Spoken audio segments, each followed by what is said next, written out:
आओ बच्चों, चलते हैं एक्सरसाइज 9.1 की तरफ। जो रिमेनिंग वीडियो बचे हुए थे एनसीईआरटी मैथ क्लास 10th का है ये एक्सरसाइज 9.1 एनसीईआरटी मैथ है क्लास 10th।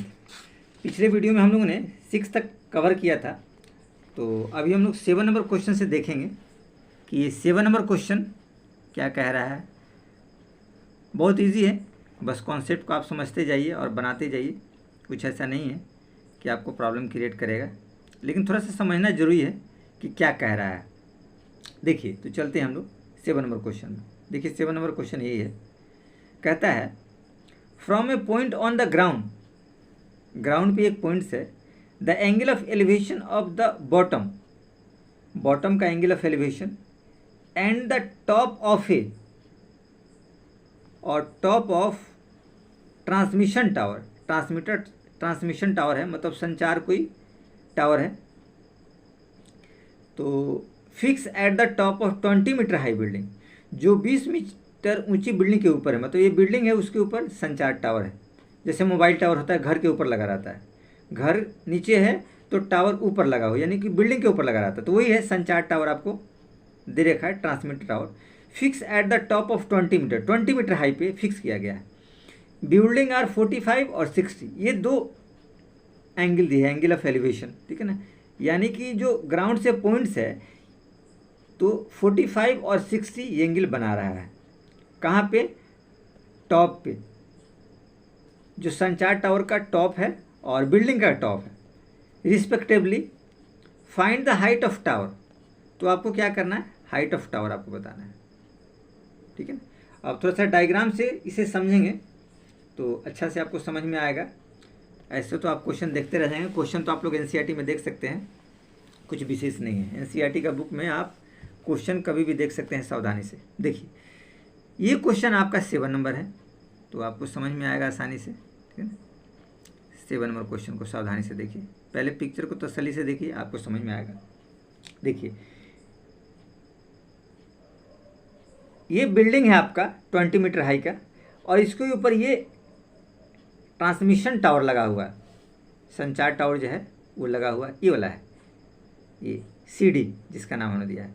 नेमिंग पढ़ लीजिए, ABCD, ये नेमिंग हमने किया है। ये देखिए, ए ग्राउंड से बिल्डिंग का टॉप रहा C, और D रहा संचार टावर का टॉप, यानी बिल्डिंग के ऊपर संचार टावर को लगाया गया है, तो ये उसका टॉप रहा है। यहाँ से देखिए, यहाँ से ये बिल्डिंग का टॉप है और ये संचार टावर क्या दिया है, बिल्डिंग का टॉप 45 और संचार टावर 60। ध्यान रखिएगा, एक फिक्स पॉइंट से अगर ऊंचाई बढ़ती है तो एंगल आपका बढ़ता चला जाएगा। इसलिए ये देखिए, बिल्डिंग का टॉप नीचे है तो 45 होगा, और 60 कब होगा, जब और ऊंचा चला जाएगा। वैसे ही अगर एक फिक्स पॉइंट से डिस्टेंस इधर बढ़ता है तो आप एंगल छोटा होता जाएगा। ध्यान रखिएगा, एंगल क्या होगा, छोटा होता जाएगा, पहले कम, पहले ज़्यादा, फिर कम, ऐसे करके। तो ये पिक्चर हमको समझना, बनाना बहुत ज़रूरी होता है, तभी आगे जाके आप कुछ कर सकते हैं। चलिए देखिए, तो इसमें जो रिक्वायरमेंट था वो हम लोगों ने लिख दिया है, आप इसको थोड़ा समझ लीजिए। Let A B a point from y metre far away to the 20 metre high building BC। ये देखिए, BC एक बिल्डिंग है, उससे y मीटर की दूरी पे एक ही बिंदु है, y हमने ले लिया है, y डिस्टेंस हमने ले लिया है। अब देखिए, height of building BC 20 metre, ये देखिए BC है तो क्वेश्चन में दे रखा है 20 मीटर हाइट है, तो 20 मीटर हमने लिख दिया है। Height of tower CD X, CD जो टावर की हाइट है उसको हमने X माना है, X मीटर। ये देखिए एंगल CAB ये 45 का, देखिए छोटा वाला एंगल जो होगा, छोटा वाला 45 का होगा, और DAB ये हो जाएगा आपको 60, ये बड़ा वाला एंगल यहाँ से लेके यहाँ तक 60 का होगा, और छोटा वाला एंगल CAB 45। ये दोनों एंगल लिख दिए, ये दोनों एंगल ऑफ एलिवेशन है, और दोनों टॉप पे बन है, एक बिल्डिंग का टॉप है तो दूसरा टावर का टॉप है। ये तो आपको क्लियर हो गया। अब हम लोग इस ट्रायंगल में चलते हैं तो आसानी से हम लोग सॉर्ट आउट कर लेंगे, कुछ विशेष ऐसा नहीं है कि आपको दिक्कत आएगा। तो चलिए हम लोग चलते हैं, पहले नीचे वाले ट्रायंगल में लेते हैं, ये छोटे वाले ट्रायंगल में। तो इसके लिए आप यहाँ लिख दीजिए, इन ट्रायंगल ABC क्या आएगा आपका, tan 45 डिग्री, ये देखिए 45 आ रहा है छोटे ट्रेंगल में। पी बाई बी कॉम्बिनेशन बैठाएंगे, ये आसानी से निकल जाएगा। ये निकालना ऐसे भी जरूरत है कि छोटे एंगल का भी पार्ट है और नहीं, छोटे ट्रेंगल का पार्ट है और ये बड़े ट्रेंगल का भी हिस्सा है और कॉमन हिस्सा है। तो सबसे पहले इससे तो आप जरूर निकालिए, तो आसानी से ये सॉर्ट आउट हो जाएगा। देखिए इसमें लोग चलते हैं। 1045 पी बाई बी, पी आएगा बी सी और बी क्या आएगा ए बी, तो आप एज इट इज़ आपने लिख दिया। अब देखिए 1045 क्या होता है, 1 बराबर बी सी, बी सी तो आपके पास क्या है 20 और ए बी क्या है वाई। इस हिसाब से आपने क्या किया कि y इक्वल टू 20 मीटर, यानी y आपको आसानी से निकल गया। यानी y क्या है ए बी, आपके पास ए बी 20 मीटर बहुत आसानी से निकल गया ए बी। अब देखिए हम लोग को चाहिए ये वाला ट्रांसमीटर की, तो ये बड़े वाले ट्रेंगल में ले लीजिए। तो बड़े वाले ट्रेंगल में जब आप लेंगे एज इट इज, ठीक है, तो यहाँ लिखिएगा इन ट्रेंगल, आप एज इट इज आसानी से कर सकते हैं, कुछ विशेष ऐसा नहीं है कि कुछ प्रॉब्लम होगा आप लोग के लिए। In triangle A B D, A B D, ये देखिए ए बी डी, ये बड़े वाले ट्रेंगल में हमने लिया है। हमने आसानी से क्या किया, ए बी डी बड़े वाले ट्रेंगल में लिया, ठीक। तो बड़े वाले ट्रेंगल में क्या आएगा 1060 डिग्री, तो 1060 वही पी बाई बी, तो पी आपके पास आएगा बी डी और बटे बी आएगा ए बी। तो बी डी को आप लोग लिख सकते हैं x प्लस 20 और अपॉन ए बी को y। ये देखिए ये बी डी जो है x प्लस 20 दोनों आएगा, तो x प्लस 20 हमने लिख दिया और नीचे वाला हिस्सा रहा y, तो y हमने एज इट इज लिख दिया। अब देखिए 1060 का जो मान होता है, ठीक है ना, हम लोग थोड़ा सा यहाँ सॉर्ट आउट करने की कोशिश करते हैं आसानी से, ठीक है। तो 1060 का मान जो होता है वो आपके पास होता है √3। तो देखिए यहाँ पे हम लोग कर रहे हैं √3 इक्वल टू, और हमारे पास x प्लस 20 था, तो x प्लस 20 और बटे में y जो था, तो y आपके पास निकला हुआ है 20 मीटर, तो आप यहाँ एज इट इज़ 20 लिख देंगे।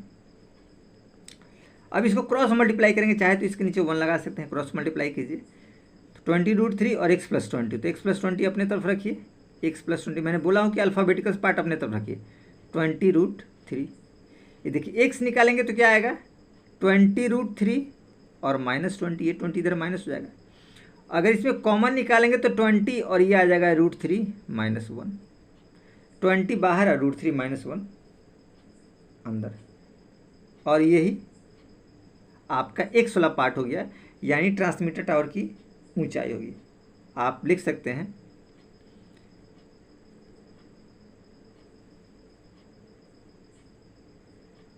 सो हाइट ऑफ टावर इज, आप एज इट इज चाहे तो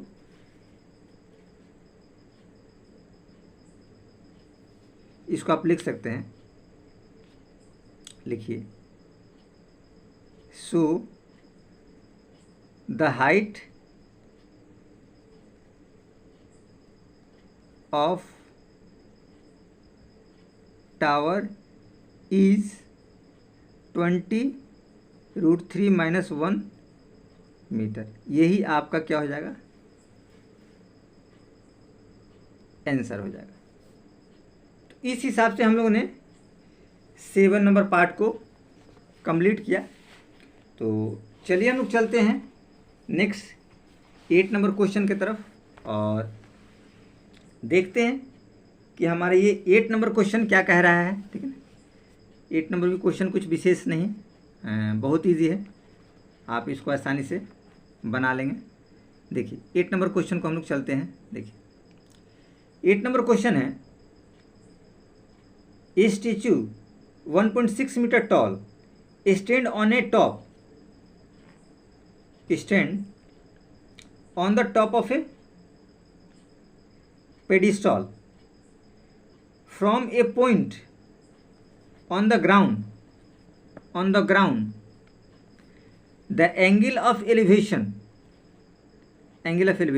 of the top of statue is 60 degree, and from the same point the angle of elevation of the top of pedestal is 45. Find the height of the pedestal. तो pedestal का height आपको बताना है, ठीक है। अब इसको सावधानी से समझिए थोड़ा सा पिक्चर से, तो आपको पता चलेगा, कुछ विशेष इसमें नहीं है, ठीक है ना। और देखिए पिक्चर हमने ये बना रखा है आपके समझने के लिए, फिर उसके बाद आपको सावधानी से समझ में आएगा, ठीक है ना। इस पिक्चर में सब मैं आपको बता देता हूँ। कहता है एक पेडेस्टल के शिखर पर एक मूर्ति है 1.6 में, ये स्टेचू ये जो है ये रखा हुआ 1.6 मीटर, ये मूर्ति लगी हुई है, और ये रहा आपका पेडिस्टल, ठीक है ना। इसका ऊंचाई h हमने माना है, ये BC है, ठीक है। अब कहता है कि भूमि के एक बिंदु से, ये देखिए ये बिंदु है वो, मूर्ति के शिखर, ये देखिए मूर्ति का शिखर ये रहा, का उन्नयन कोण 60 देखिए दिया हुआ है, मतलब एंगल ऑफ एलिवेशन, और उसी बिंदु से पेडेस्टल का शिखर, ये देखिए इसका शिखर C है, इसका 45 दिया हुआ है। यानी पेडेस्टल के टॉप का एलिवेशन और स्टेच्यू के टॉप का एलिवेशन दिया आपको 60 और 45। ये क्लियर हो गया।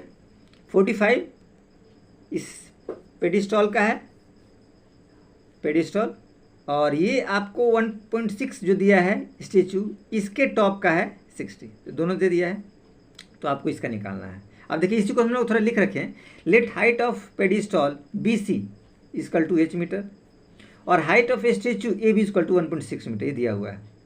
ध्यान से देखिएगा, BC और प्लस CD ये टोटल हो जाएगा आपको बताते हैं। तो अगर हमको BC निकालना हुआ तो टोटल में से ये घटा देंगे तो ये निकल जाएगा। तो वही हमने किया, BC बराबर लिख सकते हैं BD और minus CD, BD minus CD। ये पॉइंट्स हमने पहले लिख दिया ताकि हम लोग को बाद में सॉर्ट आउट करने में दिक्कत ना हो। तो पहले हम लोग छोटे वाले ट्रायंगल में लेते हैं, पहले हम लोग जो सॉर्ट आउट करेंगे छोटे ट्रायंगल में लेंगे तो आपको आसानी से समझ में आएगी। इस वाले ट्रायंगल में ये वाला BAC या ABC में, तो वैसे हम लोग करते हैं, पहले ABC ट्रायंगल में लेते हैं तो आपको ये समझने में आसानी रहेगा। देखिए तो हम लोग लिखते हैं ABC इन ट्रायंगल, यहाँ लिख दीजिए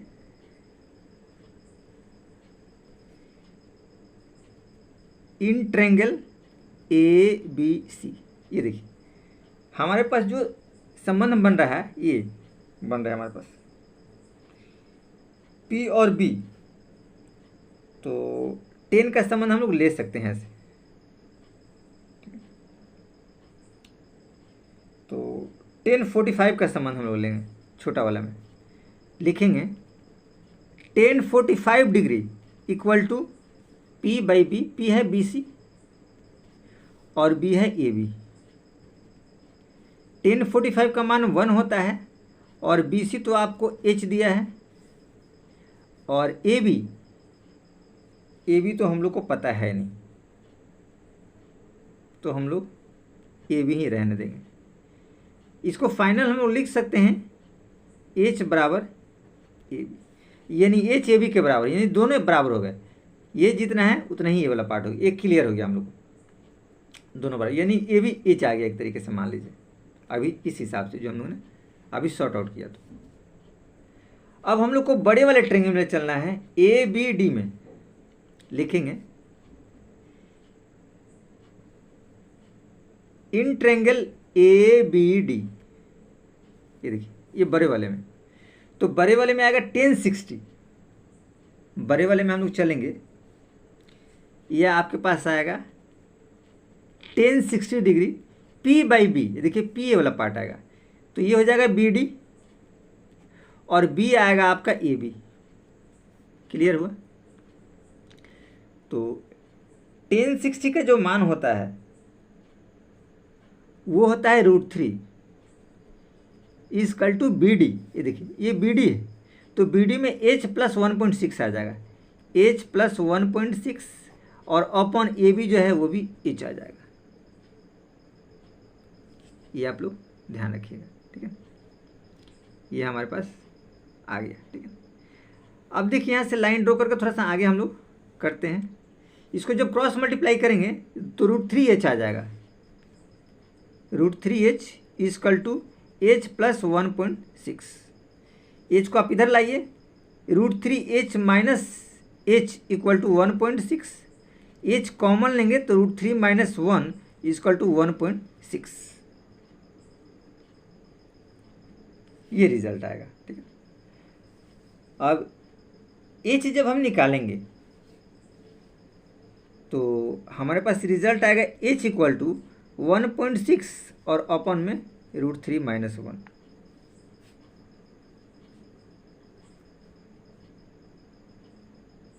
तो अगर इसको हम लोग थोड़ा सा रेशनलाइज कर दें तो थोड़ा कुछ हल्का हो सकता है, बाकी ये भी आंसर सही है।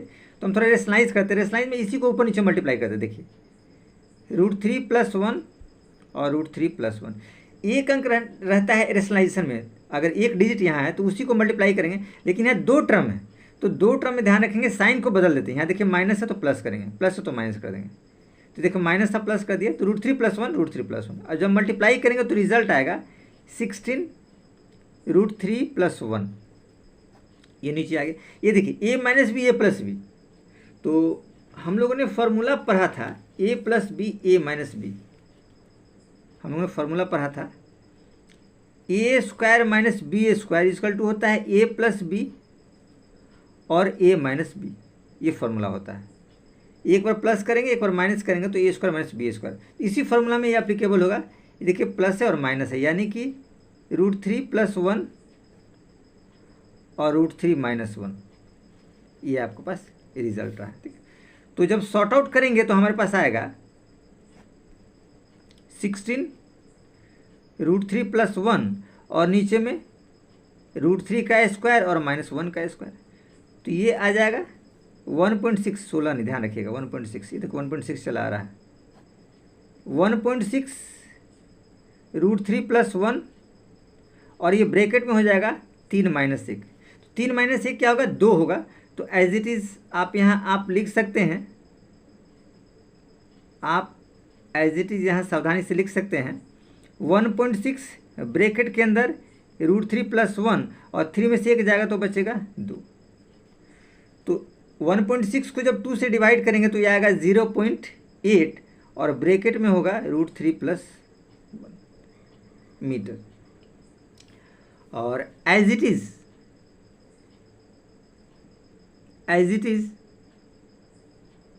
आप इसको इस तरीके से भी लिख सकते हैं,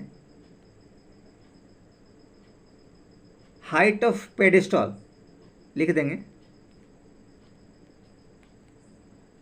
हाइट ऑफ, यहाँ लिखिए, शो द हाइट ऑफ